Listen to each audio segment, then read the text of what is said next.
Assalamualaikum dan salam sejahtera.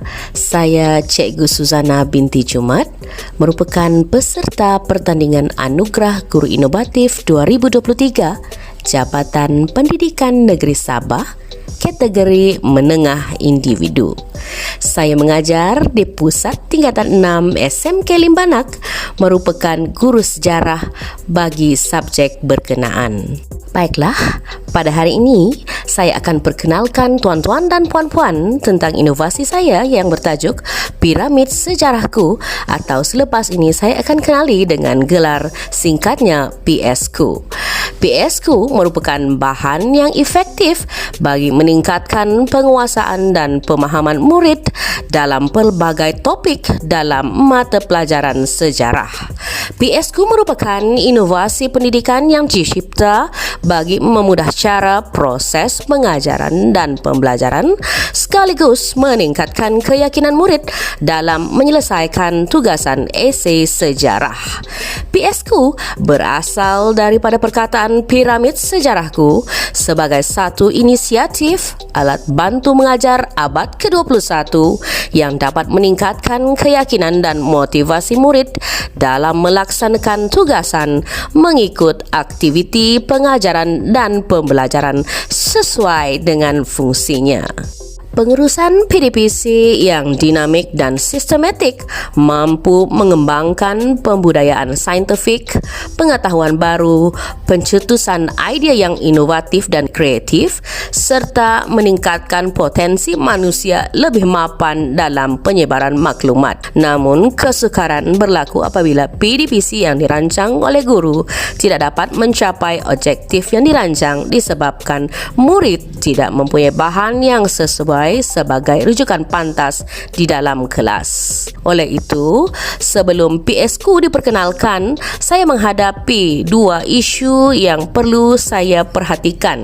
Yang pertama, dalam topik struktur masyarakat. Masalah yang wujud adalah murid tidak mempunyai bahan buku rujukan yang sesuai kerana bahan rujukan sejarah tingkatan 6 yang mahal. Seterusnya, sumber kewangan yang terhad untuk membeli bahan dan seterusnya memberi data, apatah lagi untuk membuat rujukan di dalam talian. Seterusnya, pelajar semester 1 masih belum menguasai kandungan topik dan saya sendiri mempunyai masalah kerana tak mempunyai bahan yang sesuai untuk mengajarkan topik ini. Isu yang wujud sebelum PSku diperkenalkan yang kedua adalah aktiviti semasa aktiviti menjawab esei. Saya lihat pelajar saya mempunyai masalah dalam menjawab soalan berbentuk struktur masyarakat, walaupun soalan ini berada pada aras yang paling rendah pada teknik penyoalan taksonomi Bloom. Murid tak dapat mencapai markah yang sepatutnya apabila menjawab soalan ini. Murid juga saya lihat mempunyai masalah pembelajaran berkaitan dengan psikologi kognitif, iaitu mengingat, memahami dan mengaplikasi. Ini menyebabkan mereka seolah-olah mengambil masa yang terlalu panjang untuk berfikir, memahami kehendak soalan dan menyebabkan mereka tertinggal banyak masa untuk menjawab soalan ini. Saya dapati pelajar saya juga tidak aktif dalam kelas. PDPC hanya berpusatkan kepada guru. Objektif penghasilan inovasi PSku adalah untuk meningkatkan penguasaan mengingat, memahami dan mengaplikasikan fakta dalam kalangan murid terhadap subtopik struktur masyarakat dalam kumpulan sasaran saya. Seterusnya, saya ingin membantu murid saya menguasai pemahaman struktur dan peranan sistem sosial masyarakat. Objektif saya yang ketiga adalah membantu murid memperoleh markah penulisan esei, iaitu sebanyak 15 daripada 20 markah. Dan akhir sekali, inovasi ini bermatlamat untuk menghasilkan bahan bantu mengajar guru bagi subtopik ini. Pada tahun 2022, sasaran awal PSku adalah murid tingkatan 6 PUA 6 seramai 8 orang, terdiri daripada 5 orang pelajar laki-laki dan 3 orang perempuan. Intervensi ini dijalankan pada setiap Isnin dan Rabu selama 2 minggu, iaitu 4 sesi. Masa yang diperuntukkan adalah selama setengah jam bagi setiap sesi. Latar belakang penghasilan inovasi ini adalah untuk mengatasi masalah mengajar topik sistem sosial dan menyelesaikan masalah pelajar menjawab soalan esei. Jadinya, PSQ ini mempunyai 6 fungsi yang menarik untuk diperkenalkan kepada pelajar, iaitu PSQ memudahkan pemahaman struktur sosial masyarakat. Selain itu, PSQ membantu menyusun peranan golongan masyarakat. Yang ketiga, PSQ merangkumi tips dan cara menjawab soalan esei dengan berkesan, diikuti dengan pelbagai ilustrasi yang menarik bagi menjelaskan kedudukan pembesar. Seterusnya, ia mengandungi soalan yang sebenar dan yang terakhir, informasi yang diperoleh dengan cara yang tepat, padat dan cepat dari pelbagai negara dapat diperolehi melalui inovasi PSQ. Isu yang ditangani. Isu yang ditangani oleh PSQ dalam subtopik sistem sosial yang pertama, murid mempunyai bahan untuk belajar subjek ini. Seterusnya itu, PSQ merupakan bahan mampu milik dan guru mempunyai bahan yang sesuai untuk mengajarkan subtopik sistem masyarakat. Selain daripada itu, isu yang ditangani oleh PSQ dalam aktiviti penulisan esei iaitu dilihat selepas penggunaan PSQ, pencapaian murid lebih baik. Murid berjaya mendapat markah yang baik dalam penulisan esei. Seterusnya, murid dapat mengingat fakta dan menulis dengan baik. Huraian inovasi. Seterusnya, bahan yang digunakan untuk menghasilkan PSQ hanya 2, iaitu kertas A4 dan warna. Kertas A4 merupakan bahan utama menghasilkan PSQ. Kertas A4 diukur mengikut saiz yang telah ditetapkan dan kemudiannya membentuk piramid sesuai dengan keperluan penyediaan kandungan isi pembelajaran, iaitu struktur masyarakat. Warna pula digunakan untuk menjadikan ilustrasi PSQ lebih menarik. Berikut ialah perincian yang terdapat pada inovasi PSQ. PSQ diperbuat daripada kertas glossy, terdiri daripada 4 permukaan. Setiap permukaannya mempunyai informasi dan berjejari 5 cm. Dalam satu set PSQ ini terdapat 6 negara yang telah dipilih kerana ke-6 negara ini merupakan negara yang membincangkan khusus untuk tajuk struktur masyarakat. Misalnya, untuk semester 1, PSQ terdiri daripada masyarakat di Jepun dan di England. Semester 2, masyarakat jahiliah untuk Arab Saudi, dan semester 3, Indonesia, Malaysia dan Vietnam menjadi pilihan untuk mengisi ruangan PSQ. Kronologi penghasilan inovasi PSQ. Idea mencipta PSQ tercetus melalui satu aktiviti PBL bagi menyelesaikan tugasan PDPR yang bertajuk Andaikan Anda Lahir pada Zaman Kesultanan Melayu Melaka, huraikan dengan contoh yang sesuai aspek politik, ekonomi dan sosial yang berlaku pada zaman tersebut. Berhadapan dengan cabaran PKP dan pembelajaran secara atas talian, arahan diberikan melalui Google Meet. Alat bantu mengajar digunakan adalah dalam bentuk bahan video YouTube dan blog guru-guru sejarah. Keadaan sangatlah sukar kerana penyertaan murid kurang memberangsangkan pada ketika itu. Seterusnya, berdasarkan kepada model PDPC, saya menggunakan model KEMS dan target di mana setiap penambahbaikan perlu berlaku pada setiap versi inovasi yang dihasilkan.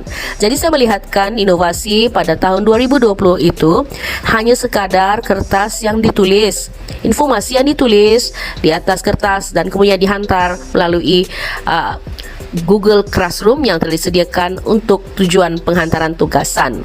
Kemudiannya, pada tahun 2021 saya pertingkatkan penggunaan PSQ ini, dan akhirnya PSQ ini digunakan dalam PDPC pelajar sejarah, sains sukan dan seterusnya pengajian perniagaan. Ketika itu saya berada di SMK Sanzek. Setibanya saya berpindah ke SMK Limbanak, saya meneruskan penggunaan PSQ ini dan menyebarluaskan lagi kebolehan dan juga kemampuan PSQ, bukan hanya dari aspek menghasilkan lukisan, lakaran. Selain itu saya juga turut menghasilkan video yang berkaitan dengan penghasilan PSQ ini. Kemudiannya pada tahun 2022 saya dapati PSQ ini berpotensi untuk dikembangkan sebagai bahan bantu mengajar dan bahan bantu belajar.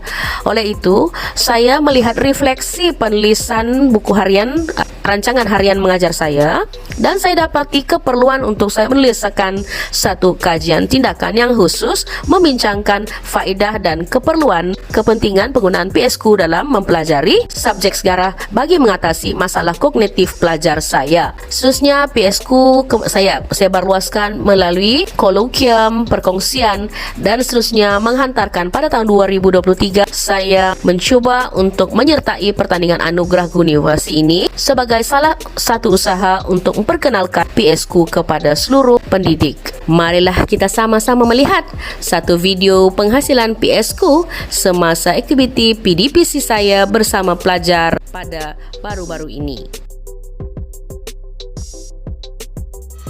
Menghasilkan piramidku amatlah mudah. Bahan-bahan yang diperlukan untuk membuat piramidku adalah sekeping kertas A4, gunting, warna, dan pembaris.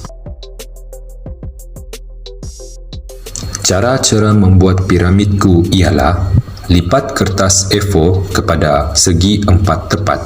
Kemudian, lipat lagi hingga membentuk segitiga. Gunting bahagian kertas yang berlebihan agar piramid dapat dibentuk. Seterusnya, isi permukaan piramidku dengan info yang berkaitan. Aktiviti bimbingan klinikal di dalam kelas. Berikut adalah refleksi pelajar selepas menggunakan piramidku. Ianya mudah dibawa ke mana-mana, senang untuk dihafal dan sangat menarik. Seterusnya, beralih pula kepada kos penghasilan. Saya lihat pelajar saya mengalami perubahan yang ketara sejak mula belajar di tingkatan 6, iaitu pada semester 1 sehingga pada semester 3. Didapati pada semester 1, bila saya menjalankan ujian pra, hanya seorang pelajar berjaya mendapat markah lulus. Dan selepas pengenalan intervensi PSQ untuk semester 1, keputusan pelajar rata-ratanya meningkat. Walaupun tidak secara keseluruhan, namun perkara ini jelas dapat saya lihat pada semester 2 di mana pelajar saya tidak ada lagi yang mendapat markah kosong kerana rata-rata telah menyediakan PSQ seperti mana yang telah kami belajar pada semester 1, iaitu untuk masyarakat jahiliah. Dan keadaan ini lebih terserlah lagi pada semester 3 pelajar kohort 8 ini. Saya lihat rata-rata mereka menguasai tajuk struktur masyarakat dengan baik, di mana pelajar dapat menghasilkan esei mengikut topik, mengikut kehendak soalan dan masa yang telah ditetapkan. Jelaslah bahawa inovasi PSQ ini mendatangkan manfaat kepada pelajar bagi tujuan mempelajari topik struktur masyarakat. Potensi sebar luas PSQ telah saya jalankan dengan meluas, iaitu kalau dilihat pada tahun 2020, saya menjalankan intervensi menggunakan piramid ini di SMK Sanzek dan seterusnya pada ketika itu hanyalah sekeping kertas. Namun setelah saya berpindah ke SMK Limbanak pada pada September 2021, PSku mengalami perubahan yang banyak di mana saya memperkenalkannya kepada pelajar kohort 8 saya dan juga beberapa kelas-kelas lain yang saya tidak mengajarkannya. Walau bagaimanapun, bagi tujuan sebar luas, saya mengaitkan dengan subjek lain seperti sains sukan dan juga pengajian perniagaan. Seterusnya, di peringkat sekolah, saya telah membuat sebar luas dalam kalangan pentadbir di mesyuarat pengurusan tingkatan 6 selain daripada menyebarluaskannya dalam kolokium kajian tindakan peringkat SMK Limbanak. Seterusnya, saya turut mendapatkan maklum balas pakar terhadap inovasi PSku.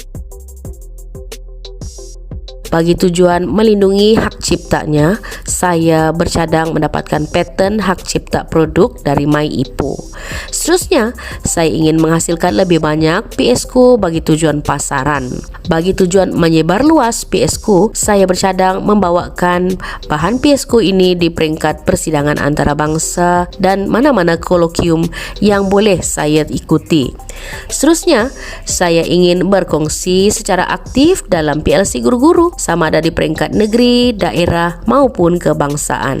Kesimpulannya, PSku merupakan alat bantu belajar yang berinisiatif ke arah PDPC yang aktif dan interaktif, merungkaikan titik-titik ke arah perkembangan murid yang dinamik. PDPC menggunakan PSku menekankan pembelajaran berpusatkan murid dan perkembangan murid secara holistik. PSku berjaya meningkatkan kemahiran, pengetahuan, minat dan keyakinan serta keseronokan untuk belajar. Sekaligus, PSku ini berjaya meningkatkan tahap penguasaan murid dalam topik struktur sosial masyarakat. Terima kasih.